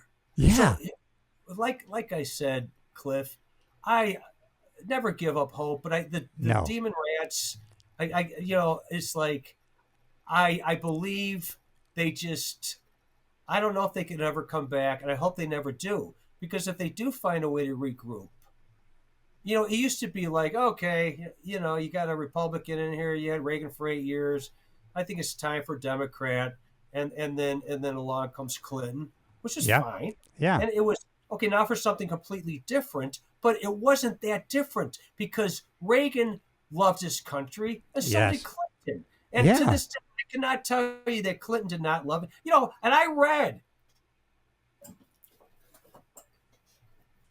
read this book. Yep. Yeah. And it's not a small book. And we know Bill Clinton. And I think last night they said, somebody said, oh, Trump's speech, they were asking him how long. And somebody said, oh, it's going to be around an hour. I said, you're crazy. No way. 2 hours he spoke, man, without one stammer. You noticed last night, not one hesitation, not one trip over a word, never. Exactly. Let me just finish my point if I can. Please, yeah. Well, you get me fired up. I get excited. Based on this book, so they said, this was the longest speech. Yeah. Since, I was going to interrupt. No, longest speech. Nobody ever trumped, pun intended, Bill Clinton's speeches. You look out there, people were like, they'd be like this. Even Yes, the I did. Democrats, they'd be like, "Oh, Bill, come on, I want to hit the bar." They Yeah. just go on and on and on. And he was a Rhodes Scholar. Clinton was very smart, and he Yeah. spoke eloquently, and it wasn't rhetoric; it was No, business. You it was business. And Yeah. so anyway, so after Reagan, it was no, after Reagan, it was Bush Senior for 4 years, Right. and Yeah. then along came Clinton. But it was a smooth transition because it was. But both men loved their country, and That's they were right, good. yeah. And Clinton paid his dues. Little Rock in this book. He talks about being a mayor, and he admits the mistakes he made and his screw ups. He really had to prove himself. Yeah. And he really had to prove himself growing up with a single mom. And he really paid the dues. He went to like 3 colleges: Oxford, Yeah, he did. That's right. Georgetown, and Harvard. Was it Harvard or Yale? I think it was Harvard. Anyway, but now we're in completely different times. We really are 2 countries. We are 2 countries Yeah. split down the middle. And like I said, we're going on an hour 45 minutes. Yeah, let's we'll wrap up, but would you come on again? Let's continue the conversation. Yeah, let's continue it. What I would like to see, unless the Democrats can find a way to apologize for their sins to their country, and they are sins and acts of treason, and come back as human beings and not satanic demons, which is what I see. Yeah. I'm not talking about people that vote Democrat. Okay, don't get me wrong, because I have loved ones and friends who vote for Democrats. I'm calling people who should know people. If you're going to be instilled in government and take a seat of Congress or a seat, be a senator or whatever, you can't commit acts of treason. That's right. Commit acts of treason. And that's what we're seeing them in the middle of doing. If they cannot come back and regroup, then they need to go away. We need to find a way to dismantle them. I don't want to come off sounding like a communist here, but they don't. They've lost their privilege to That's be right. a political party, Yeah. especially a mainstream party. And I would love nothing more than to see the Libertarian Party be magnified and become a major party. Let the Democrats trade places. Let them become a fringe party. Let them become a party where people say, well, if you vote for them, you're going to That's waste right. your vote. And that's all I got. I had to listen to that crap for a year and a half when I was campaigning for Kennedy. No, an independent. He can't win. He can't win. But I still raised $16,000 for him, and I learned a lot. And I did what I had to do as an American. At least I did something about it. That's right. You took We were talking action. about Yeah. all these knee-jerk, non-educated idiots on social media copying and pasting like, yeah. Okay, but what did you do? Are you involved with your community? Did you go and pick up trash in your neighborhood today? Did you go and ask how you can volunteer for your community? Did you even wave to a cop today? Did you maybe stop and talk to a cop today and ask him, what's it like out there? What was your day like today? Can I bring you a cup of coffee? Whatever, man. That's the kind of shit I do. Yeah. And like you say, it goes back to the Bible. To hear the word and not put it into action is a bigger sin than any other sin. So I have been in coffee shops back in the days when I used to perform. I'd be performing in a coffee shop, and I love coffee. and a cop would walk outside, and I would put my guitar down, and say, "Folks, I'll be right back." And I would walk outside and shake hands with the cop, say, "You know what? I just want to thank you. God bless you." I'm sitting here on this bar stool, cushy little warm coffee shop, singing stupid little songs because that's what they're paying me to do. And you're out there, and it's like, I just want you to know I appreciate what you're doing. And sometimes these cops would look at me like, is this guy off? Is this real? Yeah. Okay, they're still a little on their guard. Like, is this guy, is he going to pull a gun out now and blow my brains? But then I walk back inside, and you know what? That's how you make a difference. That's right. That's how you make a difference. We're out, and so I think we made a difference here on this show today. I think we made a difference. I hope somebody, if just one person listening in, maybe could be open to new ideas and to maybe do their own investigative reporting and find out what is truth and what's going on. And let's continue this conversation. We let too much time go on. Maybe you can come on as a regular contributor, and we'll just keep track of what's happening. And we're going to fight, as someone I know very well said. All right. I'll come on anytime, Cliff. I'll come on anytime. All right, hang out for a little debriefing for 30 seconds. All right, the Cliff Yates Show. You know I love you. I'm going to have more guests on as great as this one who's going to return as a contributor. He's going to be a co-host on numerous podcasts. All right, you know I love you. I'll see you in the next episode. You got it, brother. God bless.